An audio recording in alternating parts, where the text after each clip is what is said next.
Hey, what's up guys, E-Man here, and today I'm trying out something new for this channel, that being video game reviews. I hope you guys enjoy it, as I'm planning on making more in the future.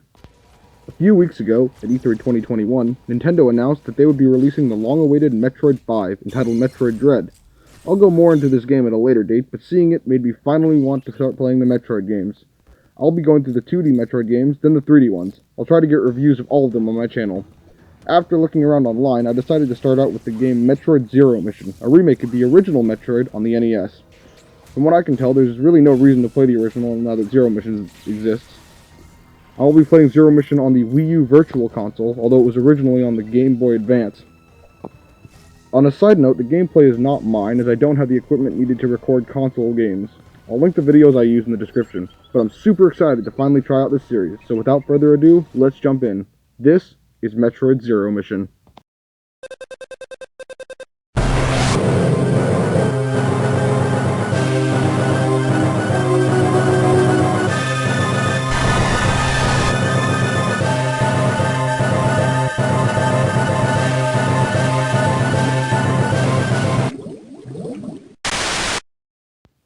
The year is 2002.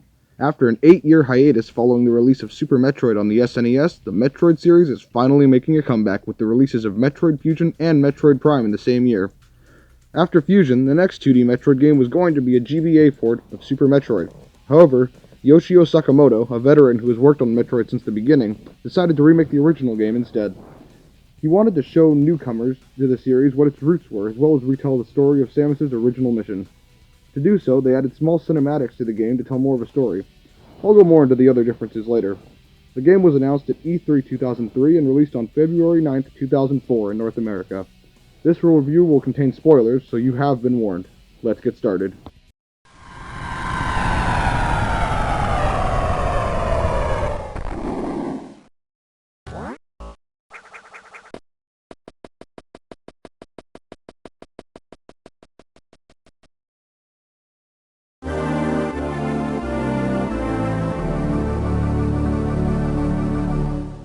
The intro cutscene tells us that our mission is to exterminate all Metroids on the planet Zebes, as well as the mechanical lifeform Mother Brain. After starting the game, we see Samus's ship landing. We see a quote from Samus telling us that she once called this planet home in peaceful times, and that she is finally able to tell us about her first encounter with the Metroids, or her Zero mission. For a while, that's all the story we get, but it's also really the only story we need at this moment. We can hear Samus's footsteps running, and the game cuts back to her inside the caverns. A close-up of her helmet shows her opening her eyes, and now we're off. We first take control of Samus, and we hear the Brinstar theme. I can't get enough of this theme, it's easily my favorite track in the game. I had it stuck in my head constantly while playing. Going left, we find the Morphball, the first of many upgrades in this game. I won't talk about all of these, just the more interesting ones.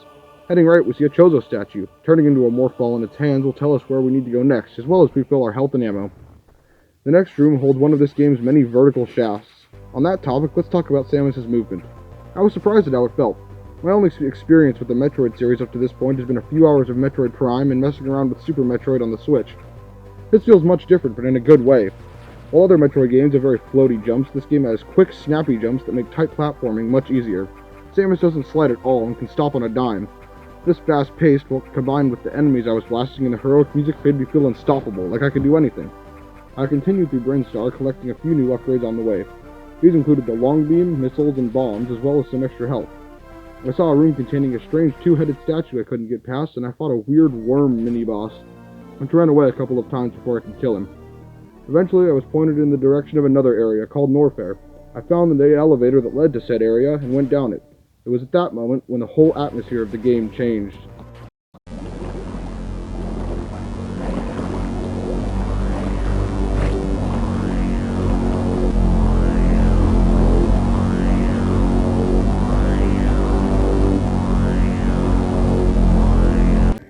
It was almost like I was playing a different game, the ominous cutscene of Mother Brain watching us, followed by the replacement of the heroic music with much different tracks. Where there were once heroic trumpets, there was now a somber choir. The Metroid series has always been known for its great atmosphere, and this was the first moment where I really felt that. From this point on, the soundtrack continues this kind of music, making you still feel heroic, but reminding you that you're here for a reason. After a brief trip through Norfair, I also get a quick look at Crateria and the Chozo Ruins. That's where I encountered my next upgrade, or so I thought. When I grabbed the item, it simply said unknown item and played an ominous theme. I went on to nab the power grip before returning to Norfair. Continuing through the game, I grabbed the Ice Beam, which let me freeze enemies to use as platforms, as well as another unknown item. I fought another weird worm mini-boss, this time using a zip line, and collected some extra health and missiles along the way. The next major thing to happen was the game's first main boss, Kraid.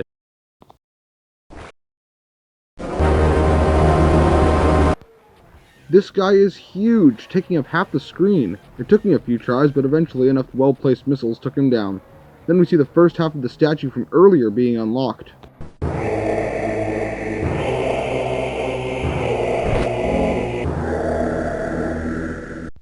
After beating him, I was given access to the speed booster, which I have mixed feelings about. On one hand, it's really fun to build up speed and go flying. On the other hand, it feels very awkward to control in any kind of tight space. After that, I made my way back to Brinstar, where I was treated to another cutscene on the elevator ride there.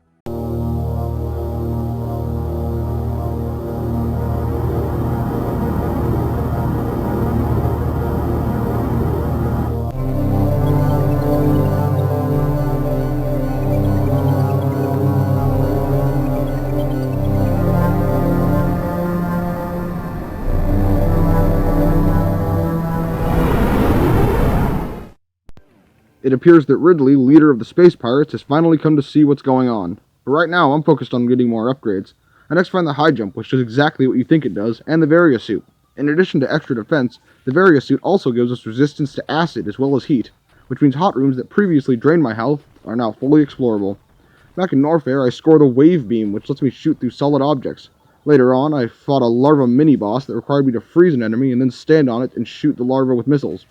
My next stop was Ridley's lair, where I was treated to yet another cutscene upon arriving.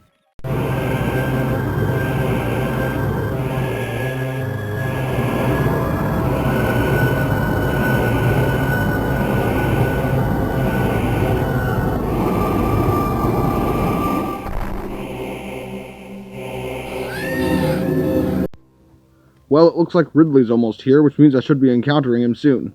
Making my way into Ridley's lair, I fought the adult version of the larva, which was not particularly hard, but kept me uneasy with its constant buzzing noises.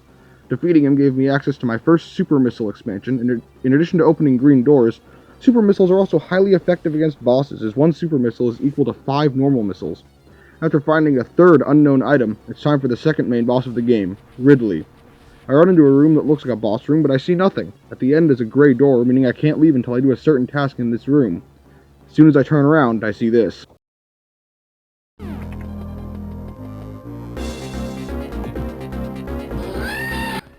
Now here's someone I recognize. Ridley is the main recurring villain of the Metroid series, and after Samus, he's easily the most recognized Metroid character. He is also pathetically easy in this game. On my first try, I ran underneath him and spammed super missiles and ended up beating him in about 10 seconds. However, I've never been a big fan of boss fights in general, so this didn't bother me too much. With Ridley defeated, we see a cutscene of that statue we saw at the beginning of the game.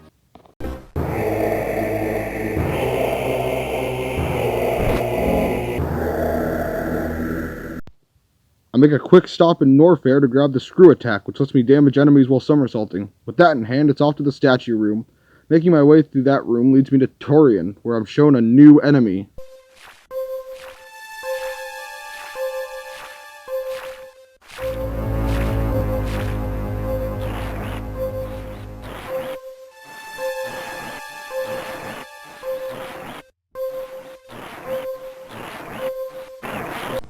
That's right, it's the titular Metroids, finally making an appearance. You may wonder why they aren't used until this late in the game, but these guys are tough. To kill one, you need to hit it with a shot from your Ice Beam, followed by 5 missiles or 1 super missile. One on its own isn't too hard, but if they gang up on you, it's a whole new story. If one grabs onto you, it'll drain your health until you hit it with a bomb. After fighting a good few of these guys, I eventually reached the lair of Mother Brain. She doesn't have a cutscene unlike Ridley and Kraid. However, her boss fight is the hardest in the game by far. Her attacks are easy enough to dodge, but the constant onslaught of projectiles coming at you from other places, combined with the fact that you have to stand on 2 small platforms above lava, caused me to die 3 or 4 times before finally defeating her. Eventually, though, I emerged victorious. Following her defeat, you get a warning saying the entire place is about to explode. All you have to do is reach your ship in less than 2 minutes. After reaching her ship, Samus blasts off, having successfully completed her mission of killing the Metroids and Mother Brain. Congratulations!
Or not.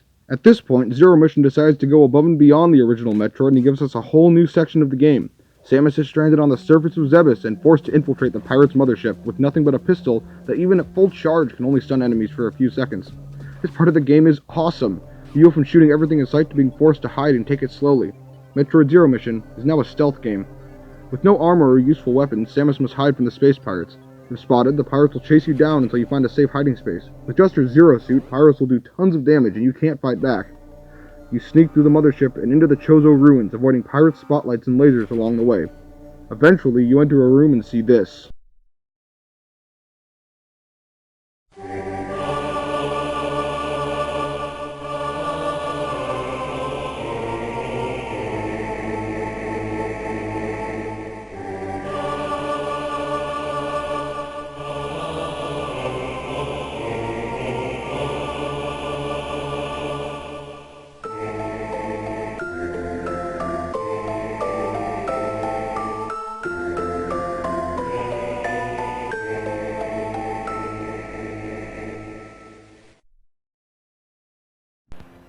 Samus has a flashback to when she was a child, being raised by the Chozos on Zebes. You fight a Chozo Guardian boss, which upon defeating awards you this.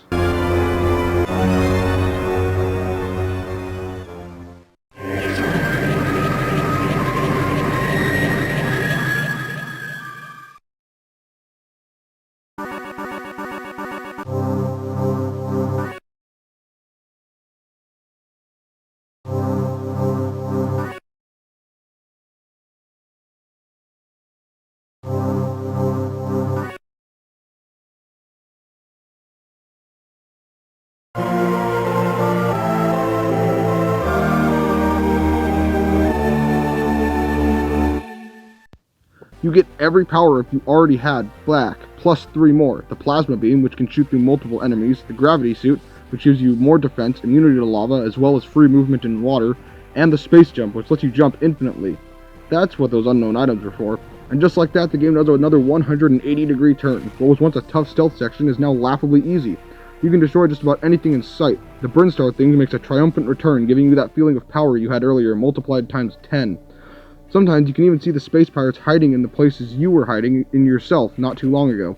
As you make your way back through the ship, you nab your final upgrade, the Power Bomb. At the top of the ship lies the game's true final boss.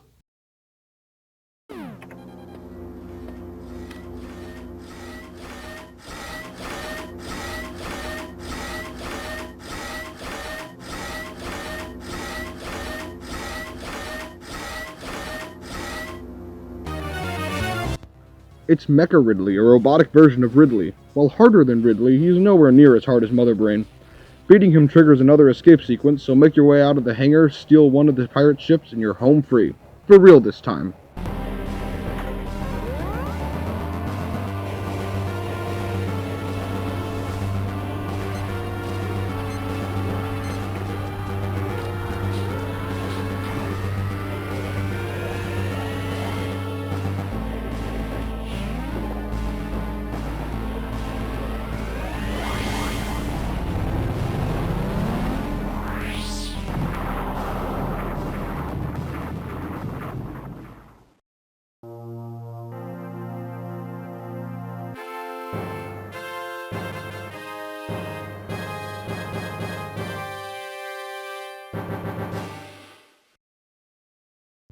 And that's Metroid Zero Mission. After the credits roll, you get your completion time and the percentage of completion. I couldn't record this game myself, but I did take a picture of the end screen. Overall, I really enjoyed this game. It's short but sweet. I don't own a GBA, like I said earlier, so I beat this on the Wii U Virtual Console. I had a couple problems with the mechanics, such as difficulty getting out of lava or acid, and never quite mastering the speed boost or space jump. However, the pros far outweigh the cons. This game looks great, has a great score, great atmosphere, and I've never seen another game that can change how it feels so quickly. In my opinion, this game entirely eclipses the original and is the perfect start for anyone wanting to get into the Metroid franchise. If you enjoyed this video, let me know. I plan to make these for all the Metroid games as well as any other games I feel like reviewing. With that said, I'll see you guys next time. Goodbye.